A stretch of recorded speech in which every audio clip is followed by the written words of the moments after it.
our life, but only one first best friend. Tommy Bennett was my first best friend. We grew up together, we vacationed together, our families socialized together, we went to camp together, and we went to church together. Tom was in the class of 1972. While a student at ELHS, Tom participated in the Booster Club and choir and was a college prep student. He also played football his senior year, and he served as the place kicker. Tom went to Mount Union College following high school graduation and earned a Bachelor of Arts degree in International Relations. He then began a storied naval career in 1976, and I would like to share some of those highlights with you now. From December 90 to December 91, he was Staff Commander, Medium Attack Electronic Combat Wing, U.S. Pacific Fleet.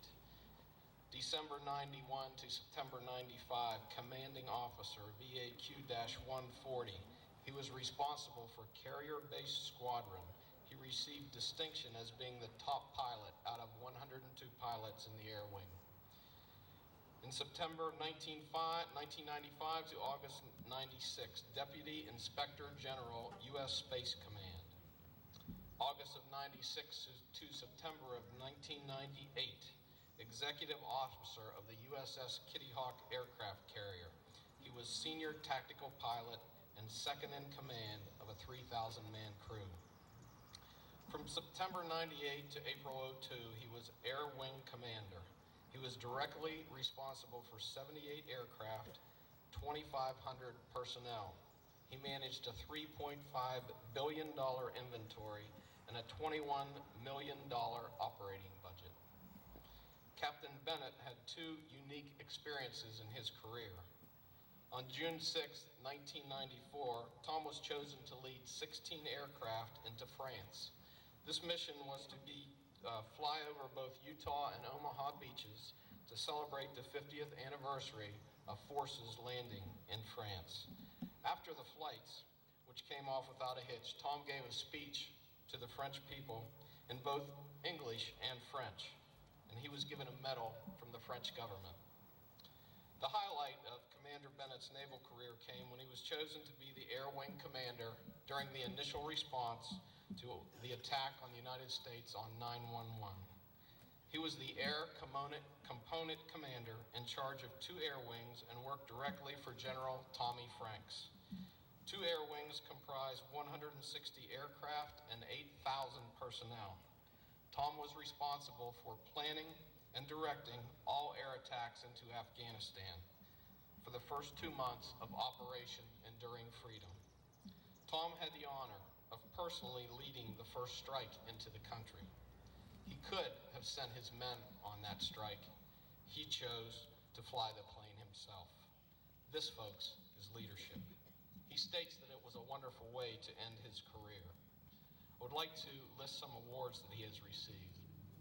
2 Legion of Merit Awards, a Bronze Star with Combat, 2 Defense Meritorious Service Medals, 2 Meritorious Service Medals, an Air Medal, a Navy Commendation Medal, 2 Navy Achievement Medals. Tom is currently employed by a major motion picture star as a private pilot.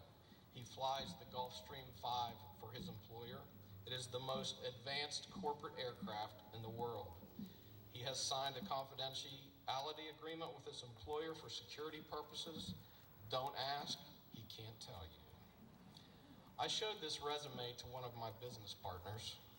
His response was, "This is the kind of person that should be signing a $40 million contract with Nike," and I couldn't agree more. In conclusion, I told you that Tom Bennett was my first best friend.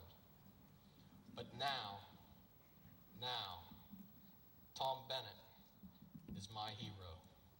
Ladies and gentlemen, it is my privilege to present to you from the class of 1972, Captain Thomas C. Bennett.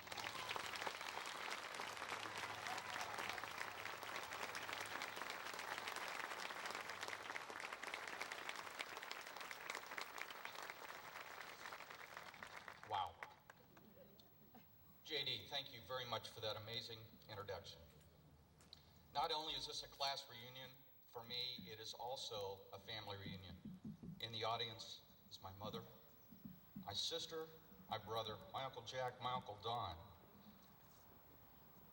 cousins Penny, Chuck, Polly, Dan, and Donnie, and last but not least, my latest commanding officer and best co-pilot I've ever had in my life, my wife, who got us safely here.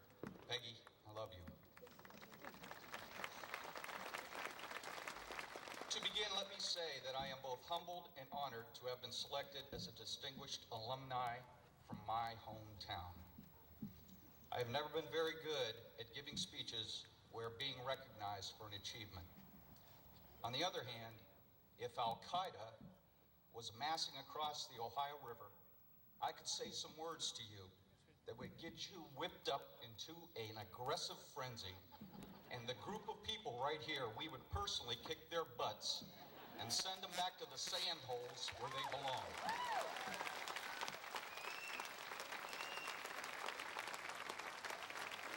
That was part of my job, but alas, I'm retired, and thanks to the men and women of our armed forces stationed not only in Iraq and Afghanistan, but stationed all over the world, they are courageously fighting our newest and perhaps our greatest enemy, the terrorists.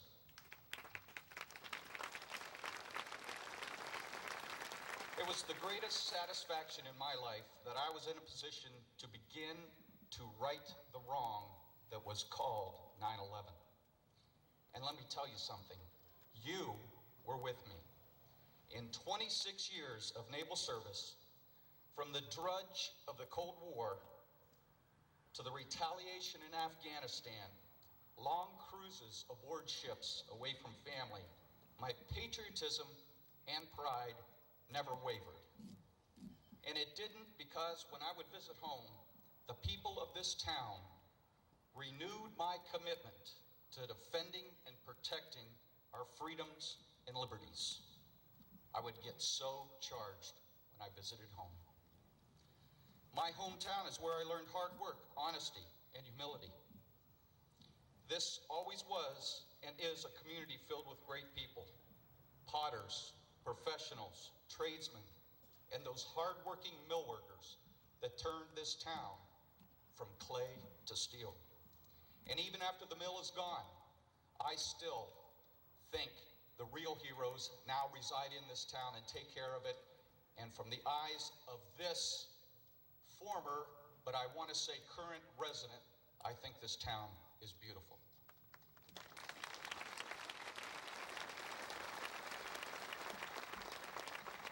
True opportunity comes but a few times in everyone's life. Being ready and able to take advantage of those opportunities is critical. You can't sit around and wait for opportunity to show itself right in front of you, but you have to be ready to act when it does. That was another lesson I learned in my hometown. I thank East Liverpool, Ohio, for giving me the knowledge, the courage, and the moral backbone to go and do what I wanted to do and what I needed to do in my life. East Liverpool, it is where I came from. It is what I was. It is what I am. It is where I come home to. It is what I will always be. God bless you all. God bless East Liverpool. Bless the United States of America.